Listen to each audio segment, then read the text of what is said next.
Hello and welcome back to Tay Radio Marin. I'm your host, Javier Vicuna, and today I'm joined by my co-host. Cynthia Hernandez. And today we're going to be talking about dealing with identity crisis and anxiety. So this is going to be a tough, it's going to be a heavier show. But with that said, I do want to put a disclaimer that we are in no way mental health professionals.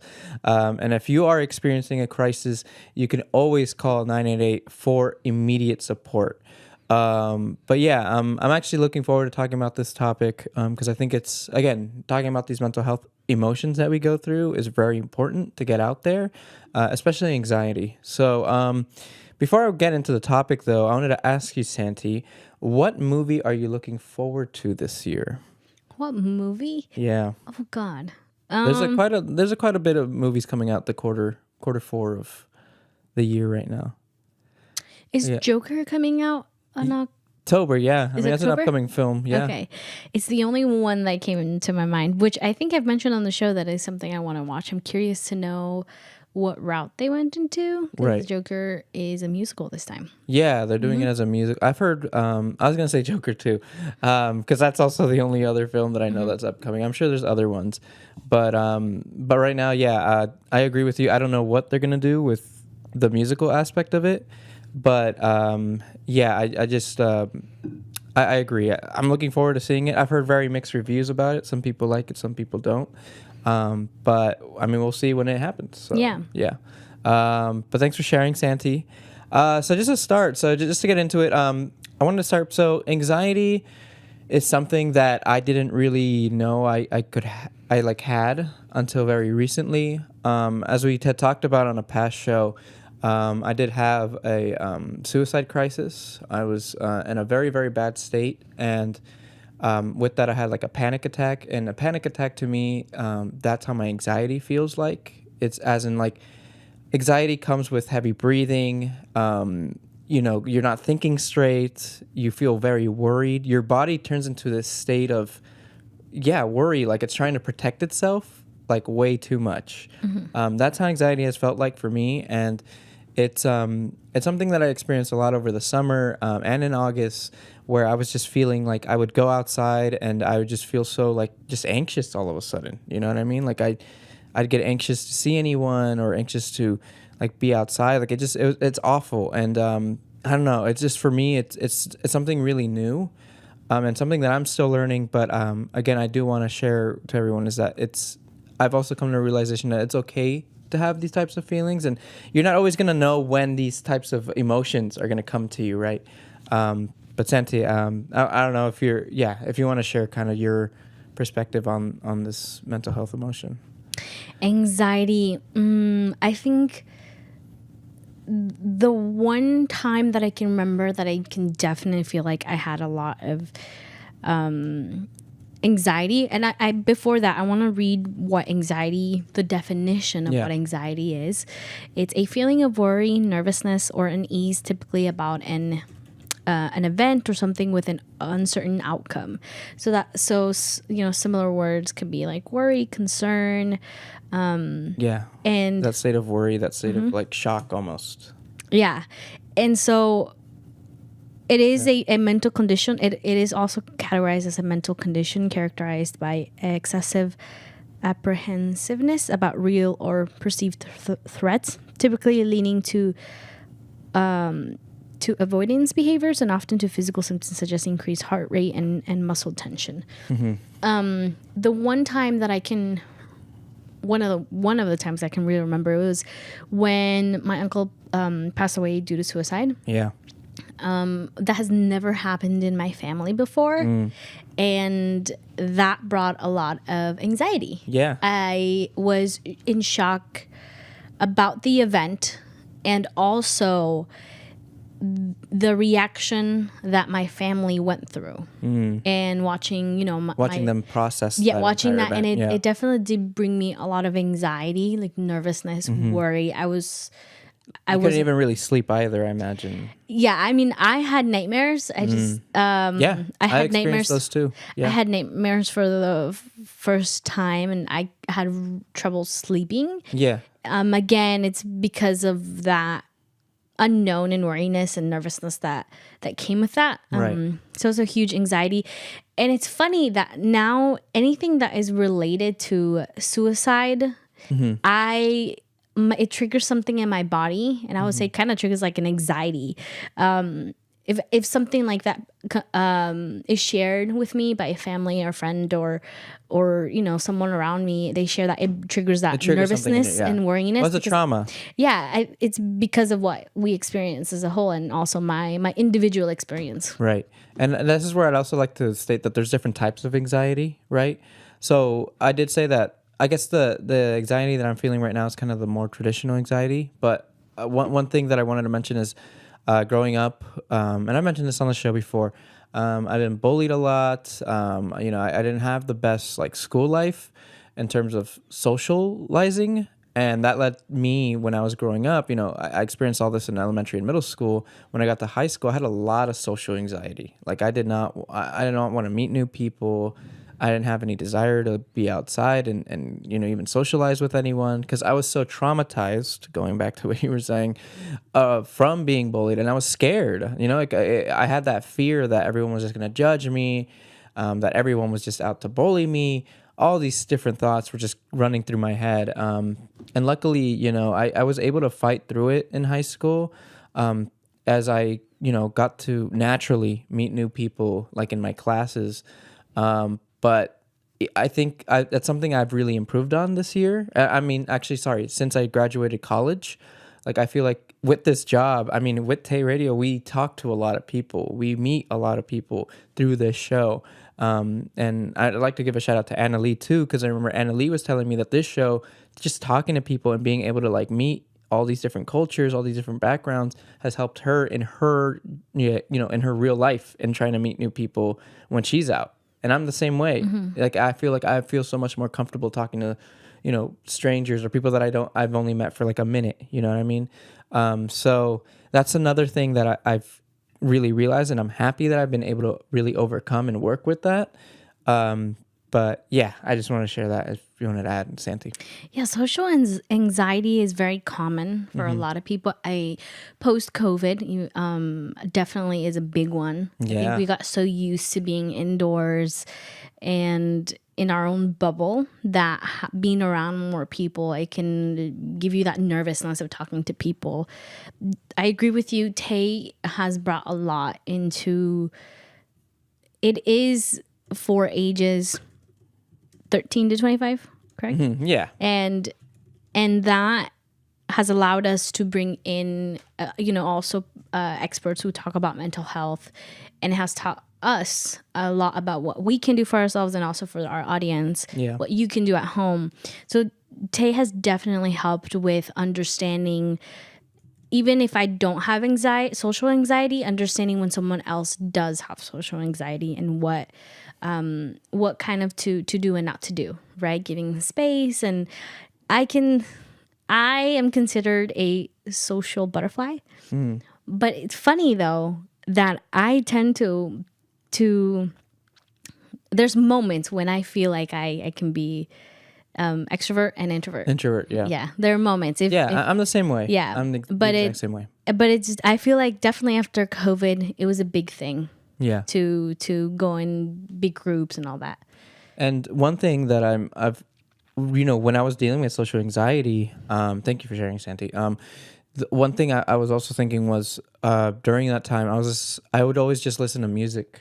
So I'd always put on my headphones. I'd always try to block like everything around me. And I still do that to this day. Like I still put on music. I still everywhere I go, when I'm not talking to someone, or when I know I'm not like seeing anyone, or like, you know what I mean? Like just music has helped me so much in reducing that like level of anxiousness that I get, and that level of like, I don't know, music has helped me a lot. And I don't know if there's anything that you do like when you're dealing with anxiousness that kind of helps take your mind off of it, or help kind of reduce that feeling of anxiety. That's a great question. I think for me, something that has always helped me with my emotions has always doing some type of physical activity. It doesn't necessarily mean being, I've talked about it on the show. I love to work out. it's something that is part of my life now. Yeah. And that always helps me to release emotions. But just any type of physical activity, going for a run, a hike, a walk around the neighborhood, or doing something in the gym, well, at my at-home gym, Yeah. it has always helped me emotionally. It helps me. Sometimes I can think a lot, and having my body move has always helped. Which you brought a fair point that I we can touch on, and it's that I've noticed something when I start to think a lot, and I get into a certain thing, and I start thinking about scenarios that can happen or what can go wrong, what can go right. Start overthinking a lot. I think that can be a big trigger for anxiety, because, and this is where I have had to learn that there are things that I can control, and those are my reaction to things, my emotions, understanding it. Those are things I have control over. But I also have to understand that there are things in life that I cannot control. And if I can separate those two things, then I won't worry about them. Yeah. And I think that's what a lot of people do. They worry about things they can't control. And that's why we have anxiety. That we worry about, I'll give you an example. Go ahead. I mean, I would say maybe in what I've noticed a lot, it can be financial.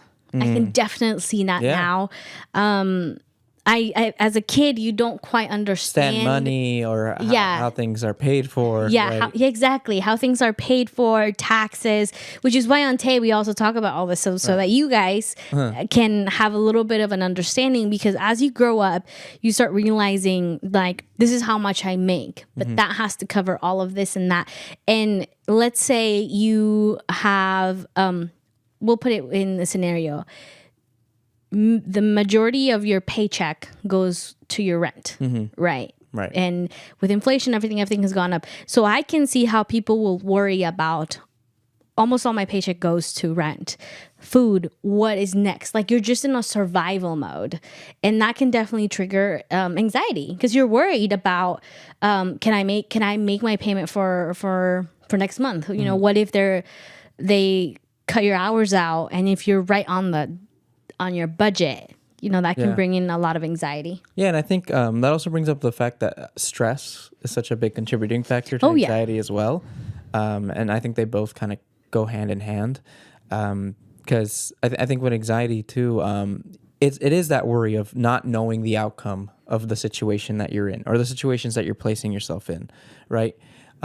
Because I also find myself, like you mentioned, I have found myself a lot overthinking, like a lot, like, playing out scenarios in my head, or thinking like, oh, this is going to happen if I go here or if I go there. You know what I mean? So it's like you put yourself in this state of worry where you really don't want to put yourself in it, but it's like your body and your mind are just so, they're having such a tough time that it's really hard not to want to think about these things in that way, right? So, and they can even be smaller things that can appear so big to us. And I remember that, as much as people will always say, you talk on a podcast, you're great at presentations, stuff. But in school, I remember that whenever I had to give a presentation and stand up in front of kids in school, I always have this anxiousness come into me. This nervousness, fear, because I didn't like to be in front of the class. I have never liked being the center of attention. Well, my parents say when I was little, but now that I'm older, like, I don't like the attention. And so that, I remember, like, when projects are due, you have to stand up and present, and that can bring a lot of anxiety. Also, separation of a loved one. That can bring a lot of anxiety as well, whether it's your mother, your father, or your siblings, or a partner. If you go separate ways, that can always trigger some type of anxiety, because I think you're comfortable with people around you, and when that has ended, or friendships, it can bring in a lot of anxiety as well. Yeah, well, moving, starting a new. Well, see, life's full of risks, and when you take those risks, you're gonna get those feelings of nervousness, those feelings of anxiety, because it's going off of your comfort zone, right? So you're no longer in your comfort zone. You're doing this thing that potentially could be a risk and not work out. But I've also come to really realize, like, it's okay. You have to take risk. You have to take risk in order to really move forward in life. You can't move forward in life without taking a risk, or without taking, like, just not fearing that, right? And that's something I've really come to understand, because before I'd always stay comfortable where I'm at, and not really try to push myself more. But this year especially, I've been pushing myself a lot further.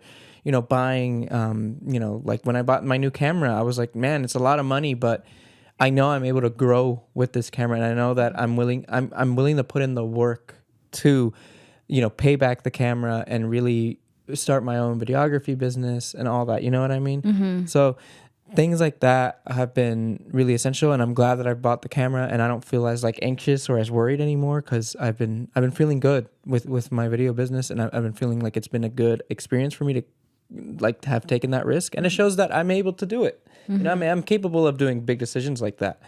I did want to also bring up, so when you're feeling anxious, do you talk to anyone about it, or have you ever had a chance to really talk to anyone, or have your friends told you that they're anxious?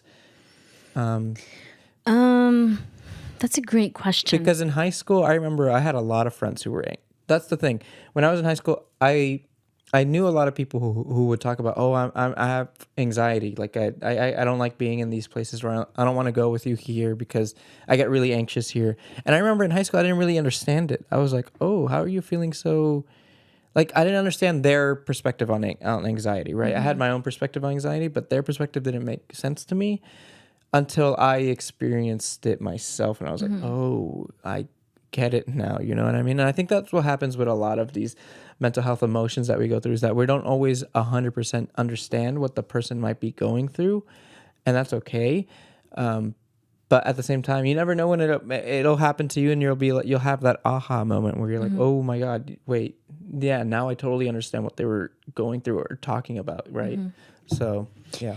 It's funny because I don't think I knew really what anxiety was. But I do have a friend, and the reason why I brought it up, I think looking back now, I can say, oh, that person was having anxiety. They were having family issues with her mom and her new husband. Yeah. And their family situation wasn't the greatest. And there were things that she would say that didn't make sense to me.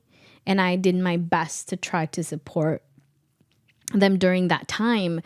But it was a moment where no matter how much I wanted to help them, they ended up distancing themselves from me. But looking back now, I can definitely say that person had anxiety. Yeah. Because I'm the same. I have been the same way. There's sometimes where I get a message from a friend, or I get a message from or my family, they want to go out or something, and I just don't want to go out that day, or I don't want to just leave the house that day because I don't know, I'm in deep thought, or I'm just not having the greatest day. And I think there's a balance there. I think it's definitely okay to not, like, if you're not feeling it, as in, like, you get invited to go out or get invited to go to a party or something, and then you're not feeling it, it's fine to say no and don't feel pressure to do it. Mm-hmm. But also, it's not good to just stay at your house all day and not do anything, right?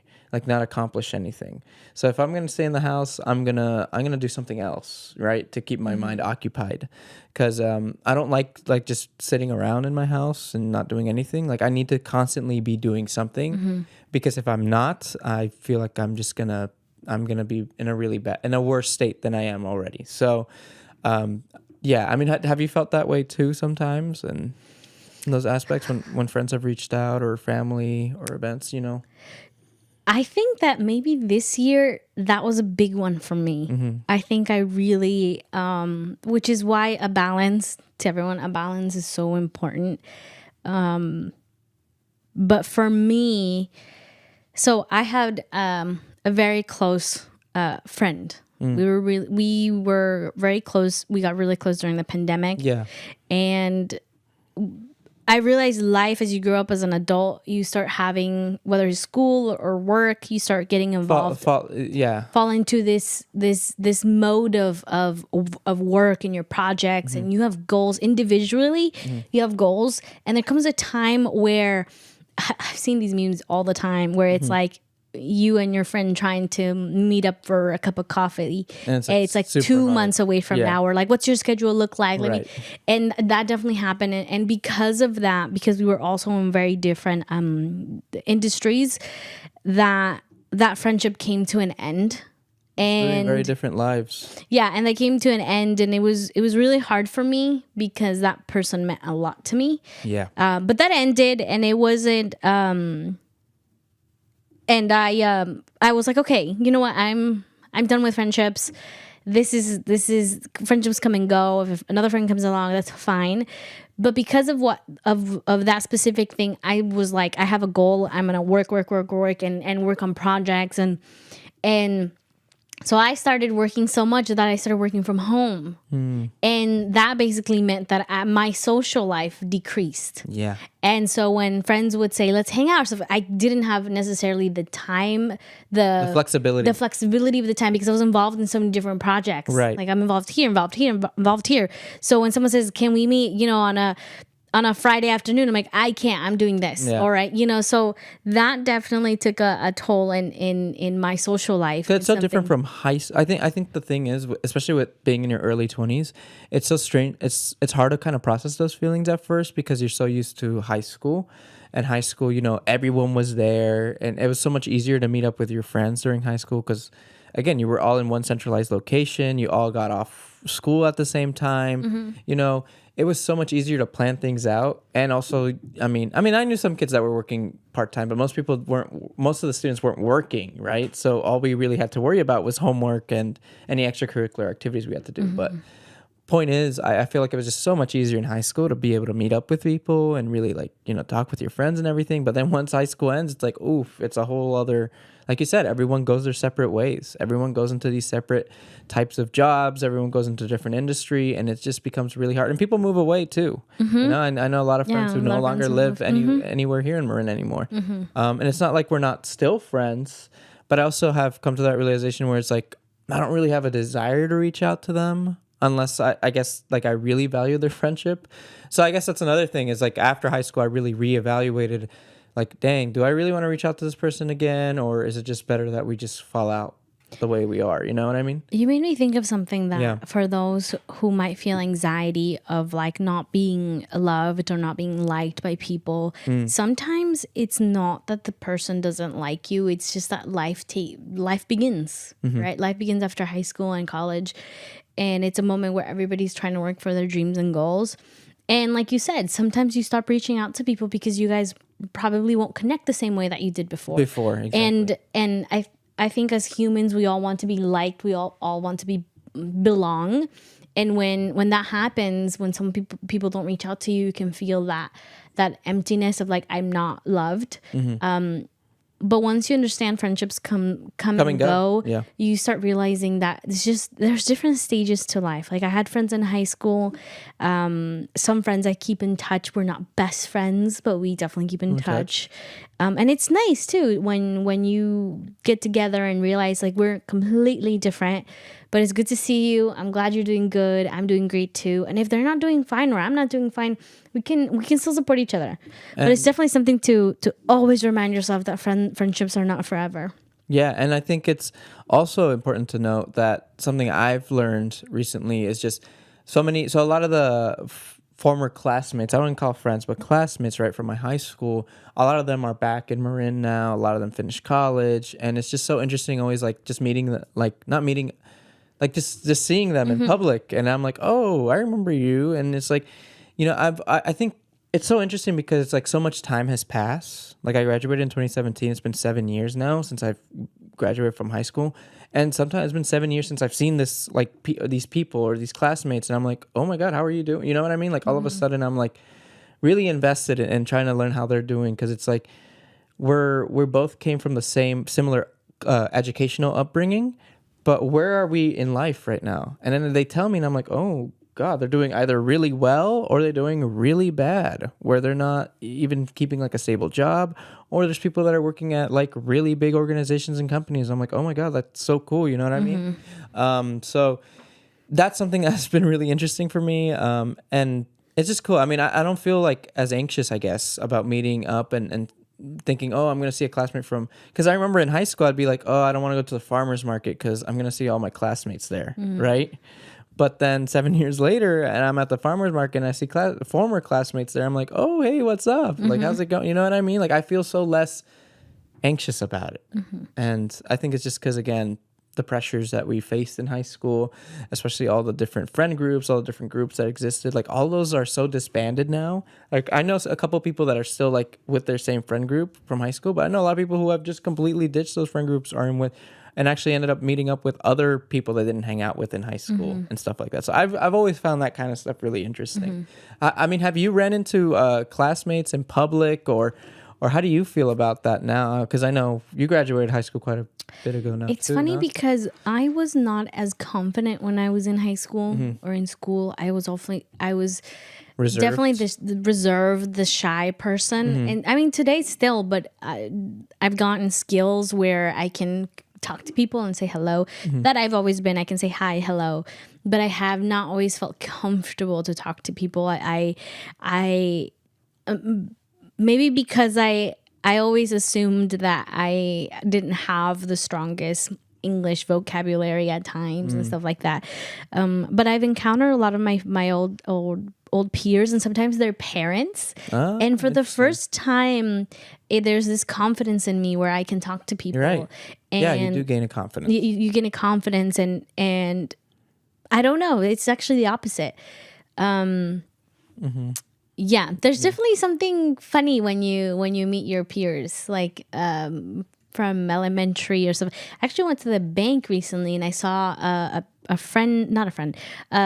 peer from elementary, and I've seen the person in years, and I saw them, and I always That's a feel long so time. yeah. Since I've always elementary? feel so happy when I see my peers working in different things. Like I find it so amazing how we all grew up in the same area, with different stories and backgrounds, and we end up in different places. And I think that's really cool. Yeah, and actually, now that you mention it, there are people that I've actually reconnected with from elementary school, strangely enough. And I have this year, I've actually really felt that desire to like reconnect with a lot of people that I at first was like, I don't really want to reconnect with them. But now, kind of just how my mental health has been the last half of the going into the second half of the year now, it's like I want to reconnect and just see where everyone's at right now. You know what I mean? Because I'm 25 now. I'm in my mid-20s officially, and it's like, yeah, and it's just like it doesn't feel like it, right? I still feel like I'm still a college kid or something. But I've also come to recognize that I have a lot that I should be proud of, and a lot that I should be, I built up a lot for myself. And sometimes I don't really understand that until I talk with other people that are around my age, and I'm seeing where they're at, and I'm like, oh, dang, maybe I am moving forward in the way I should be, or things. The timing is always going to be different for everyone, right? There's going to be people who are just going to be overnight successes and just be already making a ton of money, like at my age, or having a really luxurious lifestyle. But I've also never really desired having like a super luxurious lifestyle. Like I've always wanted to be. One of my things is that I've come to the realization, like I've always want to be honest and very upfront with the work that I present. Like I don't want my work to not reflect who I am. Like everything that I do, everything that I say is who I am. I'm not speaking for anyone else. I'm not speaking for a company or organization. I'm not selling out. I'm not doing any of that. Like everything that I say, everything that I do, is coming from me and myself only. And sometimes, yes, that might not be the. Some people I know have to cater and just fake their personalities to get to where they are now. And I get it, sometimes it works out and then it gets them to a more successful opportunities. But at the same time, I feel like I don't feel as accomplished if I'm not my authentic self. So yeah, you want to add to that? You brought us something up that I think can bring a lot of anxiety, and it can be social media. We talk about social media a lot on this show, yeah. but That's a whole other thing. Yeah, that's right. I believe it's that being liked part that I mentioned at the beginning. Being liked, being belonging. It's something that we humans crave. We just want to be liked and acknowledged and appreciated. And when we look at social media, you can see a lot of people you follow, your peers, Absolutely, people yeah. you went to school with. And that's how I keep up with most people that I Yeah. haven't talked to in a long time. I'm like, oh, And you can see a lot of what they're doing, and sometimes they're doing so well, like great for them. It's crazy though how sometimes, even though they're doing great, there's this thing that we attack ourselves saying, it's not fair. How come they get that lifestyle? How come they get to experience that? My life is horrible because I always get the horrible things in my life, and we start to compare. And that actually is such a good segue into the other aspect that I want to talk about on the show, which is identity crisis, right? So so identity crisis can mean a lot of things, but I'm thinking about it in the context of, yeah, have you ever thought that like people know, like see you, every single person that you meet sees you in a different way, right? Or they all meet a different version of you. So what I mean by that is, like, let's say me and you go to a business event or something, right? At the business event, we're there to make, like, professional connections and meet all these people. So we're not 100% like, acting the way we would if we were like friends with everyone there or something. We're meeting strangers. So when we're meeting strangers, and depending on who the person is, we tend to act a certain way that isn't exactly who we are. But later, like when you meet this person and they meet you later, they're like, oh, I met, like, for example, we were talking about sometimes we're introverted, sometimes we're extroverted, right? When I go to public places where I need to be professional, I need to make connections, I have to turn on my extroverted side. I have to, I can't get any connections done if I don't talk to people. So if I go out there and I start talking to everyone and I start chatting everyone up and it's all going well, people will remember me for that event and be like, oh yeah, Javier was great. He had a lot to say. He's very talented, very extroverted guy. Yeah, he's awesome. And then, I go to my house and I'm like, oh, I don't want to talk to anyone right now, or I don't feel like talking like anyone, so I'm just going to stay in my house and make music or something. I don't know. But then that's a whole other side of me that I don't really tend to show to everyone.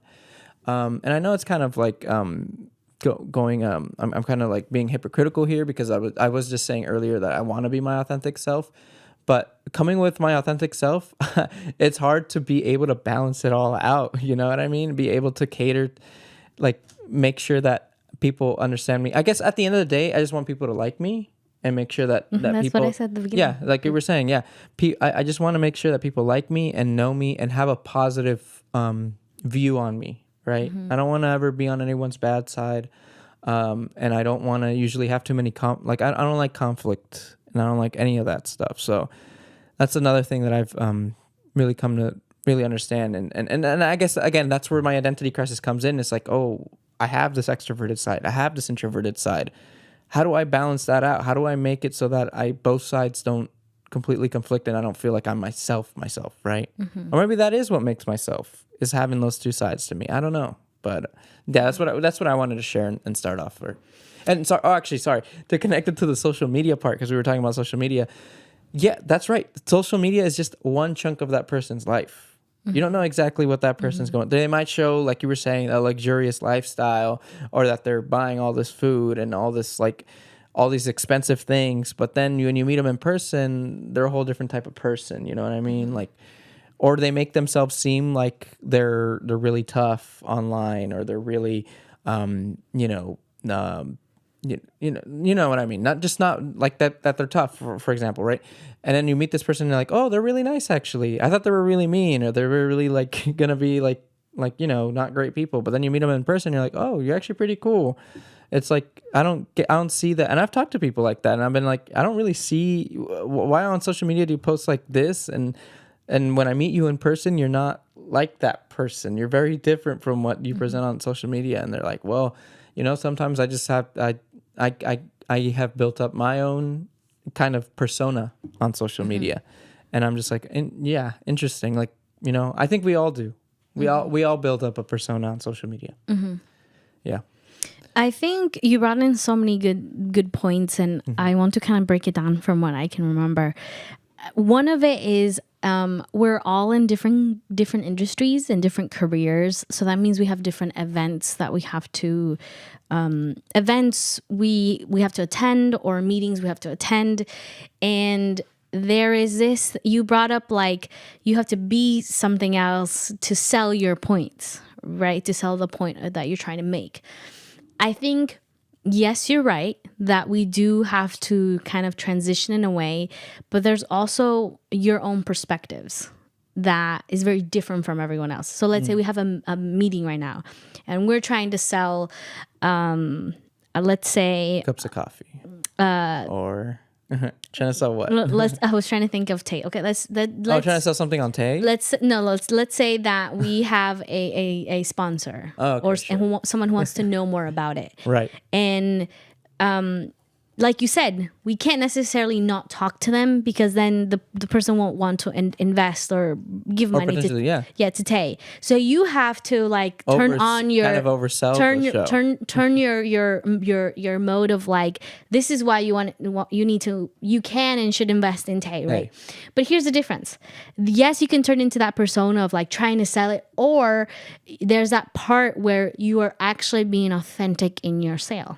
Meaning you actually take what really you value about Tay and give it to that person. So you're right. There is this scenario where we have to switch our modes, but it's important that when you do that switch, that you still keep bringing your own important piece to it. Right. So whenever we're out on outreach events and we're trying to promote what we're doing on MCM, one of the things that I have learned so much is, yes, take the facts that MCM does, but also bring in what I have valued and appreciated for MCM, what I've witnessed. So that's where it comes, where you're not necessarily changing your persona to be someone completely different. You're just straight up saying what you have felt. Yeah, but doing it with a better energy, you know, like being more alive and trying to make that connection with others. Yeah. So that's how I view it. The other thing you mentioned is about how people perceive you. I have done a lot of work in many different things. Right.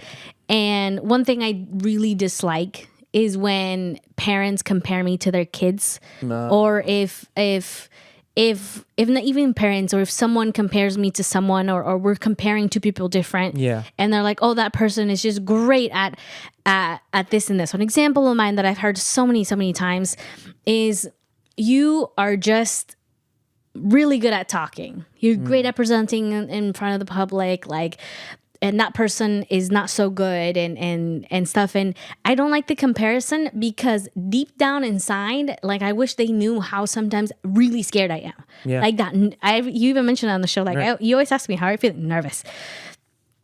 So there is this part where people compare, and the reality is, in social media and not on social media, that what you see is not always the truth. Absolutely not. You know? Yeah. So yes, I talk on stage in so many different events, but I always have this nervousness, always this fear that I get. And I think I wouldn't say like fear of like something bad's gonna happen. I always just get nervous. Yeah. And so people perceive it as like, you're so confident and strong. Yeah, I am confident, but I still get nervous.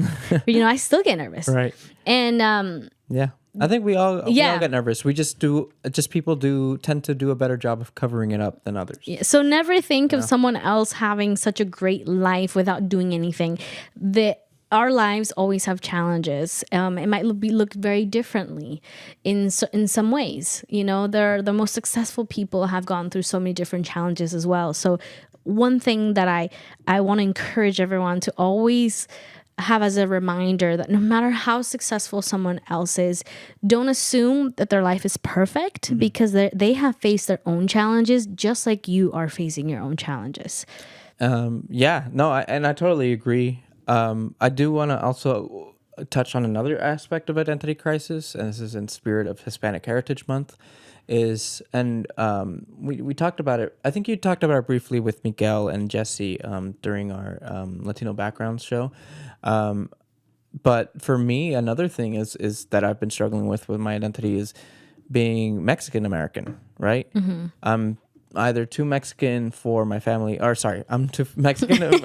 No, I'm too Mexican for, for Americans here in the United States, and I'm too American for my family in Mexico. You know what I mean? When I went to Mexico last year, I was amazed at how I was treated so differently from everyone. Not like in a bad particular, no, not particularly in a bad way, kind of in a judgy way, where it's like, oh, he's coming to visit because he has so much money, or he's coming to visit because, and he's able to buy all this stuff because that's like the big thing. I feel like when you're coming here, and as an American, everyone that, I don't know, at least when I was in Mexico, everyone was assuming that I had a lot of money, and that's like, oh, why aren't you able to move out if you're making this much? You know what I mean? Like that you could buy like a whole house in Mexico with that money. And I'm like, well, things are just different in America, right? And I get that. And I know my family doesn't always exactly understand that, but it also doesn't excuse the fact that I want to still be a part of their family and feel authentic, right? But it's hard to feel authentic as a Mexican American because I didn't grow up in Mexico my entire life. I didn't.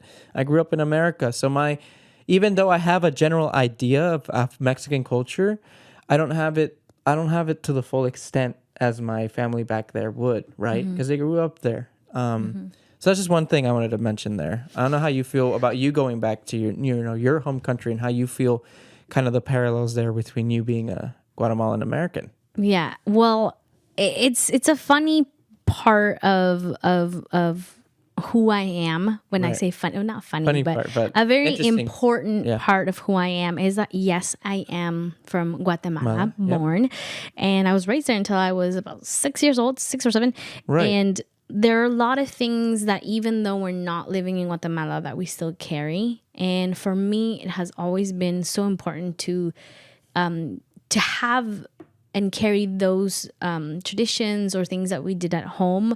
And also, I find it kind of like my own clear canvas of living in America, meaning that, yes, I'm Guatemalteca, but I can pull from so many different things as long as I'm being respectful and acknowledge respectful to different cultures. Yeah. Then I can kind of create my own canvas of who I am and who I want to be. And that's the beauty of it in my eyes. I think for a really long time, there was this, are you Guatemalan or American? And I think there's a beautiful thing about being both. Yeah. And it's something, if you think about it this way, you have this opportunity to have two worlds or more. And some people only get to experience one. One, exactly. Yeah. So there's a beauty in it that I love and appreciate. There are hardships that come with that, but I try to focus as much as I can on the positive side, because if I focus on the negative, on the more of the negative, I'm gonna do more damage to my mind, to my body, and also you get to learn a lot of different things. That respect of I might not agree with what you're doing or what you're saying, but I can respect it, right? And because that happens when that's a very mature way of thinking. Yeah, because I go back home. I mean, going back home, to give you an example, going back home, there are a lot of traditions that are very different from here. Right. That when I go there, I'll have to remind myself that I can't come into home and be like, that is rude, or how could you do that if back home that's not done and stuff. I always have to remind myself that when you come home, be respectful, be mindful. If they ask for your opinion, you can give it. See, if they don't ask you, don't even bother, because you're giving an opinion that wasn't even asked for. Right.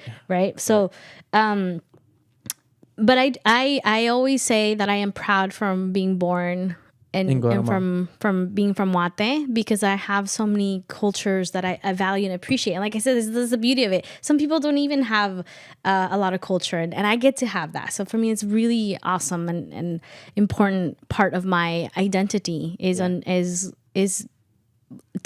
at is I get to create my own canvas. And that's great. I totally agree. And I also wanted to touch on what you just said there. I think there's a lot of people, especially Latino Americans, that honestly have lost a lot of touch with their own culture. Because I know I have some cousins who live in Southern California, and a lot of them don't speak Spanish and don't really have a desire to really learn about their backgrounds, and their parents don't really teach them that either, and they're just kind of like, well, you're American, so you're gonna get used to the American lifestyle, and they have, you know what I mean? They fully embrace them living in America and being, in American culture. But to me, a certain part of me is kind of sad about that, because I'm just like, well, it sucks, because you have a really, learning about your different cultures is so beautiful. It's a very beautiful thing to do. But just not even having the desire to is sad. It's sad to me. And I've met a lot of people who, unfortunately, again, they don't fully embrace where they come from. And I don't know. I just for me personally, I'm not like that. And I've always wanted to learn more and more about my background and my culture. And that's why I'm glad that we have these events like the Day of the Dead, even having these celebrating Mexican Independence Day, all these Central American Independence Days here in America is super cool to have as well, right? Because it keeps us connected to our cultures and our roots. Yeah, I wanted to also touch on that identity part of I think, I don't know this, but it might be because a lot of parents work a lot all day sometimes, and a lot of kids, especially in Latino households, they grow up sometimes alone. Yeah. So that Spanish part is lost somewhere. Like, parents don't really have the time to explain and teach them, and it's kind of like you have parents that are paying the bills, but you're kind of living alone. Right. I've seen that a lot. And I can say that may add a lot of why a lot of new generations are not having their Spanish. Yeah. Exactly. And it could also be that English is the primary language here, so everything is in English, so it's more common and used to, and a lot of parents are learning English, which is great. One thing that I can say, being on in the adult life, is that for all of you who speak another language, or whose family speak another language, in the long run, it's not only so beneficial for you, for your mind, because you're speaking 2 languages or 3. If you want to think about your future, I've noticed that if you speak a second language or have another culture that you can touch on, they can pay you even more.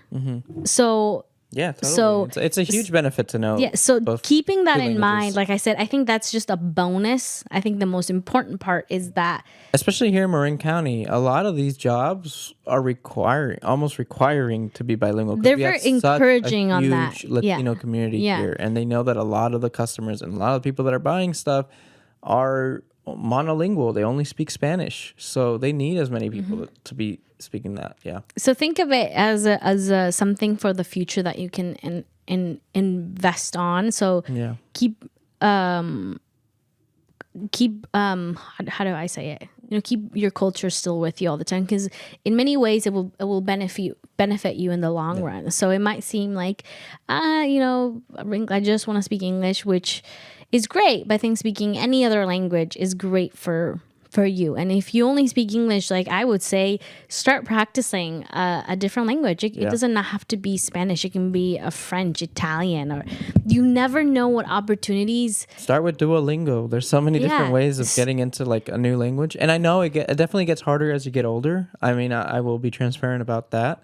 But at the same time, it doesn't mean it's not impossible. And I think for Latino kids too, especially who, grew up with not really speaking that much Spanish, I think it's very important for them to understand, like, hey, there are words in Spanish that you do understand. Because actually, that's the thing. I've actually met a lot of Latino kids who don't speak Spanish, but they understand it like fluently.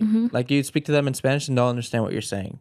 They just wouldn't be able to respond back. At least I've met a few people that are like that. So yeah.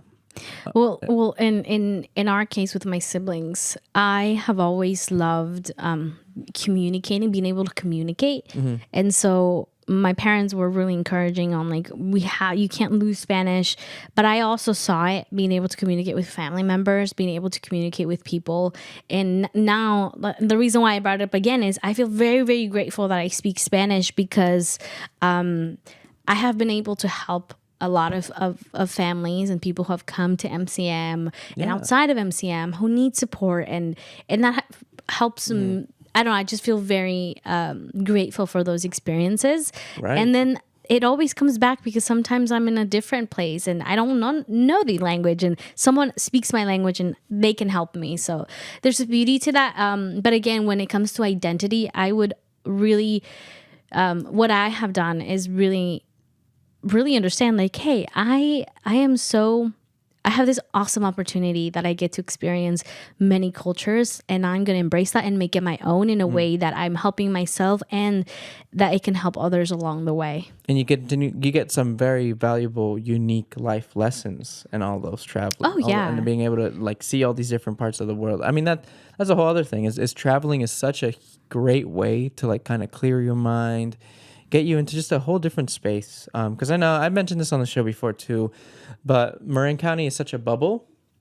You know what I mean? People can definitely like stay here their whole lives if they wanted to. But at the same time, it's not, I feel like it's not, I mean, it is for some people, but I think for most people, they should at least try to travel somewhere else or try to like just even go to New York, go to the East Coast, try out some state there and just see how things are. Because it kind of it really, really helps put your life into perspective, right? Mm-hmm. Like you get to understand like, oh, I see why people think Marin is this way now because this is how they're living here in the East Coast or in the Midwest, you know what I mean? Or you go to a different country and you're like, oh my God, like this is what people are going through. This is how people do this. And you know what I mean? Just learning about all those different aspects of different people's lives and different cultures, it really, really does help bring in your perspective on where you came from. And it also helps you share about where you come from and be like, hey, oh, I have something similar back home, or we do something similar back, you know what I mean? So it's a really beautiful thing. And I love meeting people that's why I love being on Tay and being able to meet all these different people, because it's so cool to hear other people's perspectives on where I grew up or on my culture, you know what I mean? So, yeah. I think I agree with you. Travel is a great way to disconnect from your own bubble. Mm-hmm. And I have met a lot of people in our area that haven't even gone to anywhere local. Wow. Like to Point Reyes, to Mount Tam. Wow. Oh, yeah. Interesting. And it has a lot to do with financial issues. I completely understand that. And sometimes it's... Or them being really far, because like Mount Tam is like in Mill Valley, right? You enter through Mill Valley? It's just sometimes people don't know that there's these places that you can go. So if you're someone who's facing anxiety or stress, I highly encourage you to find someone. If you don't have a vehicle, find someone who can go with you up there. Or if you have a car, to drive up there by yourself. Of course, you can let people know where you're going as well. But for you to go there and everything, here's the thing about that I would say it really American culture is that there's this 9 to 5 thing. Yeah. That if I travel to Guatemala, that doesn't, in my town, doesn't really exist. Well, how do jobs work there? I mean, I come from a small town, right? So a lot of them are local. They have their own local businesses, and like they don't have set times. They have. It's very, very different. Very different. Yeah. So, but I would say American culture is really the 9 to 5 part, like Monday to Friday, or even Monday to Sunday, and that can you can be closed in your own bubble. In your own worriness about your personal life, your financial, your relationships. But if you go, it's an exercise. Mm-hmm. If you go to Mount Tam, just go. You don't even have to put music on. If you want to, great. But if you go there and put a blanket or if you're someone who can't sit still, you can go for a walk and you can see from a different height the city that you live in. Just fully embrace. And how crazy it is that every single one of them are back and forth doing this, the kids, the school, the projects, blah, blah, blah. But when you're up there, it's like you kind of see a different perspective that you're worried about everything there, and you can go on Mount Tam and kind of disconnect a little bit and just breathe. That's it. Just breathe. Because a lot of what anxiety is, it's and panic attacks is that feeling of I can't breathe, like you're suffocating.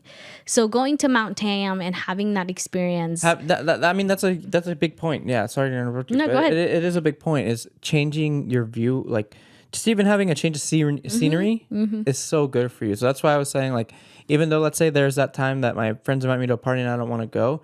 Okay, if I'm staying home, I need to be like maybe outside my house. Like I'm still home, but I'm outside my house. I'm not inside my room, right? Because it gives me at least a feeling of like that something's different.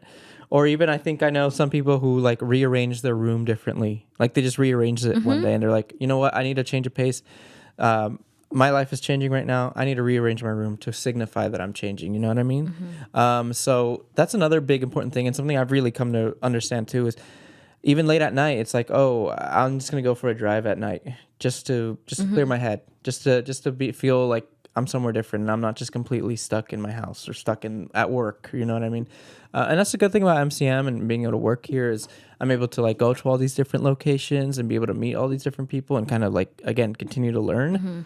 But at the same time, it's just like you're saying, it's super important to just be able to have a change of scenery because it really does help your mental health in the long run, in my opinion. It definitely does. And there are some beautiful locations in Marin that you can take the bus to, go for a walk, go for a hike. It can definitely be, and it can, there's always places that you can kind of disconnect from the chaos, I would say. And just getting out of your own bubble. I think that's something that we struggle a lot with, especially in the transitional age of going from a teen to an adult. To a young adult. Yeah, to young adult. You start facing a lot of like, for example, you get a car, you have a car payments, insurance, your phone bill, your rent, your food, all of this stuff that starts coming in the transitional age that sometimes people are prepared, sometimes they're not.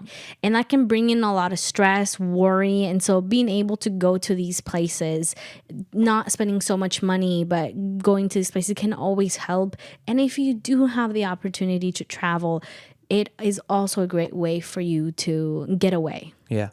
And just to end things off, because we're coming towards the end of the show, I did just want to end on some, just some few closing statements here is just that, again, I want to reiterate that if you're having feelings of anxiety or having feelings of you're just not feeling like yourself and you're having a mental health crisis, call 988.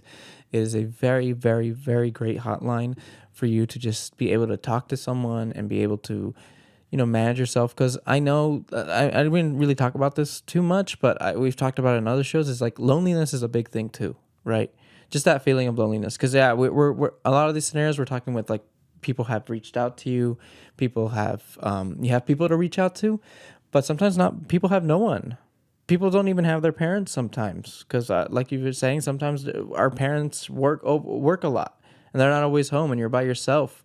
So that's another thing you need to like understand is like, yeah, when you're by yourself, you have to kind of learn to really love yourself and really understand that loneliness is a really, really, it's a complicated thing, but it is a way for you to really learn how to love yourself in the long run. So always try to reach out. And if there's no one to reach out, call 988. I just wanted to mention that. Yeah, I thank you, Javi, for sharing. Feeling lonely, feeling lost is a big thing for, again, any age. And I would say the transitional part of being a teen to an adult, it can be a very interesting time. What I mean is you can see a lot of people being successful in their careers and doing so many things, and you might not know what you want to do. Right. And a lot of people go to college and they haven't declared a major, or they switch from major to major. As a reminder, that's okay. Sometimes people figure out what they want to do until their 40s, 50s. So if you're in your 20s trying to still don't know what to do, it's okay. I think at some point we're all in the same boat. Yeah. So just as a reminder that not everybody has it figured out. We're all at different points of our lives. Yeah. And that is A-OK. Yeah. I mean, even for me, like, right now, my birthday was yesterday, and I'm 23. So happy belated birthday to Sandy. Happy belated birthday. And I was reflecting during this time, and I was like, this is not where I pictured myself at 23. It's not. No, I had like so many, this is what I want to do, this is what I do. But it's not necessarily, some things came true, absolutely. But then I look at it, I'm like, is this not exactly where I want it to be? Yeah. But I look back and reflect, and I said, but I accomplished this, but I accomplished this. And I realized that that I'm just getting started. Like my life is. It's just getting started. Yeah. So just a reminder that if you change your mind about something, if something is not going right, just know that we are all in the same boat. We're all figuring it out. Totally. And that's a great way to end the show. So thank you, Santi. And thank you to everyone for watching Tay Radio Marin. Hope you enjoyed the topic. And again, you're not alone. Call 988. They're there to help. So take care, everyone. Hope you enjoy the show, and we'll catch